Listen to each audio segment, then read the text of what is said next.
Hello दोस्तों, कैसे हो आप लोग। तो दोस्तों, न्यूजीलैंड ने भारत को टेस्ट सीरीज के पहले टेस्ट मैच में 8 विकेट से बुरी तरह से शिकस्त दे दी और अब न्यूजीलैंड इन 3 टेस्ट मैच की सीरीज में 1-0 से आगे हो गई है।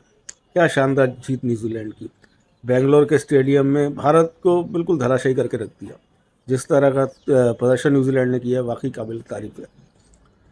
भारत की सरजमीं पर ये न्यूजीलैंड की तीसरी जीत है। इससे पहले जो जीत आई थी वो 36 साल पहले आई थी वानखेड़े स्टेडियम में 1988 में। 36 साल से न्यूजीलैंड भारत में कोई टेस्ट नहीं जीता था।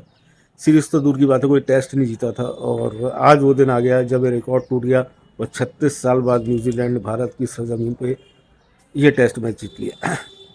शानदार प्रदर्शन रहा न्यूजीलैंड का, मैं कहना चाहूँगा।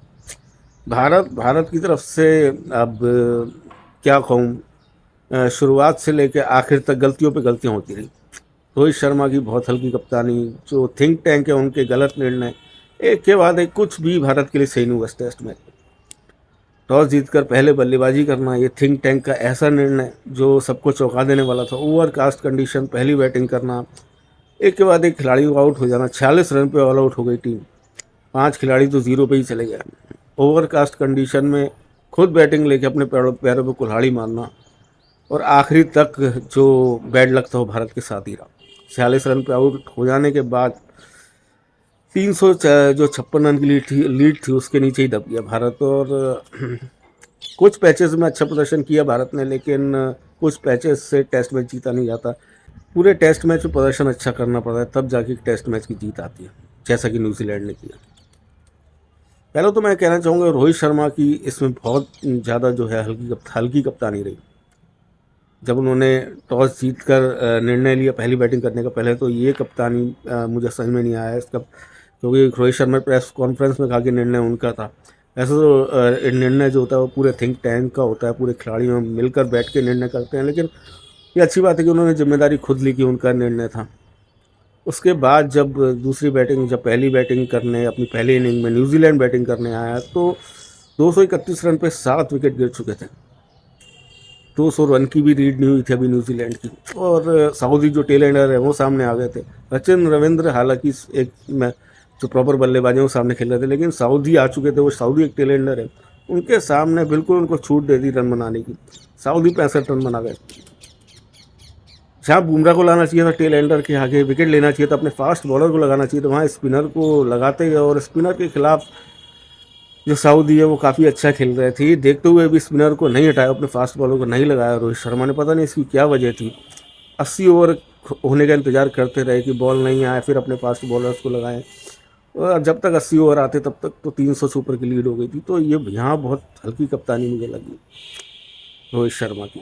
दूसरा, रोहित शर्मा की कप्तानी आज आप देख लो, जिस तरह से 107 रन, तो खैर कोई रन होते नहीं है, आसानी से चेस हो ही जाते हैं। न्यूजीलैंड जिस तरह से खेली है, लेकिन जो उनका पॉजिटिव इंटेंट थी भारत की कि 107 रन पे भी लड़ने आए थे, वो अच्छा लगा। लड़ने की इंटेंट तो भारत में है, अच्छी लगी, लेकिन कुछ निर्णय और कुछ गलत सिलेक्शन की वजह से ये टेस्ट मैच हार बैठी भारत की टीम। आज जब 107 रन चेज हो रहे थे तो अपने शुरू में बात में अपने फास्ट बॉलर्स को लगाए रखा। और प्रीमियम जो आपके स्पिनर हैं, अश्विन को बहुत देर से लाए, जबकि कॉनवे और सचिन रविंद्र सामने थे, लेफ्ट हैंडेड थे, उनके सामने अश्विन उनके विकेट ले सकते थे, लेकिन अश्विन को इंट्रोड्यूस नहीं करवाया बॉलिंग में। और सिराज को इतना लंबा स्पेल दे दिया 8-9 ओवर का। सिराज कुछ खास कर नहीं पा रहे हैं। और जब मैच हाथ से ही पूरा निकल गया, निकला तो पहले ही था, लेकिन फिर शायद 1-2 विकेट और आ जाते। उसके बाद अश्विन को आखिरी में लाया जब पूरा मैच खत्म हो चुका था। 3 स्पिनर जब आपने खिलाए तो किस लिए खिलाएं जब आपको तीसरे स्पिनर का यूज़ नहीं करता हूँ। प्रीमियम आपके प्रीमियर बॉलर हैं अश्विन, उनको तो कम से कम लाना चाहिए। उनको 1-2 विकेट मिलते, शायद कुछ होता मैच में। अगर सिराज की जगह अश्विन और बुमराह बॉलिंग कर रहे होते हैं एक उसमें, एक तरफ से बुमराह, सिराज को 2-3 ओवर आजमा के हटा देना चाहिए था, उसके बाद स्पिनर लाना चाहिए था। लेकिन 2 फास्ट बॉलर ही लगे रहे। फास्ट बॉलर बहुत जल्दी थक जाता है, इतने लंबे स्पेल कर नहीं सकता। लेकिन बुमराह की तारीफ करूँगा कि उन्होंने इतना लंबा स्पेल करवाया। सिराज ने भी करवाया, लेकिन थक चुके तो रन खा गए।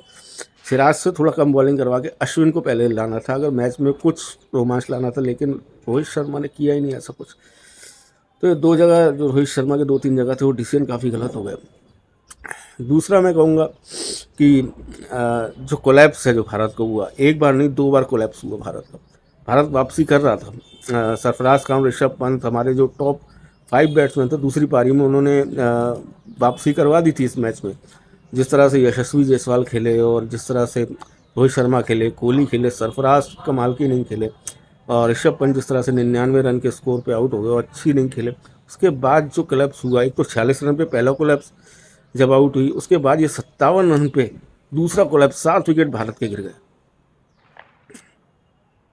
408 रन स्कोर था भारत का, तब जाके सरफराज खान का विकेट गिरा था, चौथा विकेट गिरा था। उसके बाद पूरी टीम 462 रन पे धराशायी हो गई और 107 रन की लीड ले पाई। तो दो कोलैप्स एक ही मैच में हुए हैं। ये बिल्कुल बात पच नहीं रही है। केएल राहुल, जडेजा, इनको नीचे जिम्मेदारी उठानी चाहिए थी। कम से कम 50-60 रन की नीचे पार्टनरशिप इन दोनों को करनी चाहिए थी। केएल राहुल तो प्रीमियर बैट्समैन है हमारे, दोनों इनिंग में इस तरह से आउट हुए हैं कि ऐसा कुछ बॉल ही समझ में ही नहीं आई, सीमर्स की बॉल। जडेजा को क्या कह सकते हैं, जडेजा तो बॉलर हैं, ज़्यादातर उनका बॉलिंग करना काम है, लेकिन फिर भी उनका भी थोड़ा बहुत दोष है। अश्विन को मैं कुछ नहीं कहूँगा, क्योंकि अश्विन नीचे हमें एक स्ट्रेंथ प्रदान करते हैं, थोड़ी बहुत बल्लेबाजी भी कर लेते हैं और काफ़ी बार उन्होंने मैच बचाया। लेकिन जडेजा और राहुल को थोड़ा समझ के खेलना चाहिए था, उनको थोड़ी पार्टनरशिप आगे ले आनी चाहिए थी। 50-60 रन की अगर भारत के पास 250 या 150 रन होते तो ये मैच लड़ा जा सकता था, और न्यूजीलैंड की अप्रोच भी अलग होती 150 रन को देख के। लेकिन 107 रन क्या अप्रोच होती है? 107 रन पे तो बंदा अगर हार जाए तो ऐसा तो 50 में से एक मैच में होता है कि 107 रन कोई डिफेंड कर लेता है, 100 रन कोई टीम डिफेंड कर लेती है। ऐसा कभी हर बार नहीं होता। कम से कम 150, मैंने पहले भी वीडियो में बताया था, कम से कम 150 रन की लीड चाहिए थी भारत को, अगर ये मैच में कुछ अगर ये मैच को जीतने का सोचना था। 107 रन पे हाँ, टीम ने फाइट अच्छी करी, ये दोहराए नहीं है कि टीम ने फाइट अच्छी करी। सरफराज खान, कोहली जिस तरह से खेले, लेकिन नीचे के बल्लेबाजों ने बिल्कुल भी बहुत ज़्यादा निराश किया। 2 मौके आए थे भारत के पास, एक जब 231 पे 7 थे न्यूजीलैंड के, उस वक्त पकड़ बनाई जा सकती थी न्यूजीलैंड के ऊपर, और एक मौका था जब 408 पे 3 थे, तब पकड़ बनाई जा सकती थी इस मैच पे, लेकिन वो दोनों मौके भारत गवा बैठी। और अब जो इसका जिम्मा है पूरा नीचे के बल्लेबाज है, उनको ही लेना पड़ेगा। जिस तरह से उन्होंने बल्लेबाजी करी है और पूरा तरीके से कोलैप्स हो गया भारत का बैटिंग ऑर्डर नीचे का। अब कुछ सोचना पड़ेगा टीम को। अभी 1-0 से पिछड़ गई है टीम, और ये 3 मैचों की सीरीज, एक मैच भी और गवाया है तो ये सीरीज हाथ से जा सकती है। तो आगे इस प्रदर्शन को जो है वो भुलाना पड़ेगा और आगे देखना पड़ेगा कि कैसे टीम को कैसे सही कॉम्बिनेशन के साथ उतारा जा सकता है, और किस तरह से जो गलतियाँ हुई हैं उसे आगे ना करें, इस तरह की सोच रखनी पड़ेगी। कंसर्न है टीम में। पहले तो मैं कहूँगा कि केएल राहुल की कोई जगह बनती नहीं टीम में। केएल राहुल का जिस तरह से प्रदर्शन रहा है, किस आधार पे उनको टीम में रखा जा रहा है, कुछ नहीं कहता। खिलाड़ी अच्छे हैं, क्या पता अगले मैच में उससे उन्हें लो और लें और अच्छा प्रदर्शन वो करके दिखा दें, लेकिन जब बुरा खेलेंगे तो बुराई होगी। अभी तो उनकी टीम में जगह नहीं बन रही है। उनकी जगह अगर ध्रुव जुरैल को खिलाएं, जिन्होंने इंग्लैंड के पिछली सीरीज़ में बहुत अच्छा प्रदर्शन किया था, तो मेरे ख्याल से अच्छा ये डिसीजन होगा ध्रुव जुरैल को खिलाना। शुभमन गिल भी अगले टेस्ट में वापसी करेंगे, देखते हैं क्या शुभमन गिल खेलते हैं कि ध्रुव जुरैल खेलते हैं, कैसा होगा। और दूसरा जो सिराज है, कंसर्न है। सिराज बॉलिंग तो अच्छी कर रहे हैं लेकिन विकेट नहीं ले पा रहे, और जब टेस्ट मैच होता है उसमें आपको जीतने के लिए दूसरी टीम के 20 विकेट लेने पड़ते हैं। आपके पास ऐसे बॉलर्स होने चाहिए, ऐसे फास्ट बॉलर्स होने चाहिए, ऐसे स्पिनर्स होने चाहिए कि दूसरी टीम के 20 विकेट आपको लेकर दें। लेकिन स्पिनर तो भारत के पास अच्छे हैं, हमें उन पर विश्वास है कि वो तो विकेट लेके दे सकते हैं। लेकिन सिराज, बुमराह भी बहुत अच्छे फास्ट बॉलर है, लेकिन सिराज जिस तरह से उनके विकेट नहीं ले पा रहे हैं, तो ये बहुत कंसर्न बना हुआ है। अब क्या करेगी टीम? आकाशदीप बैठे हुए हैं बेंच पे, क्या उन्हें मौका मिल सकता है?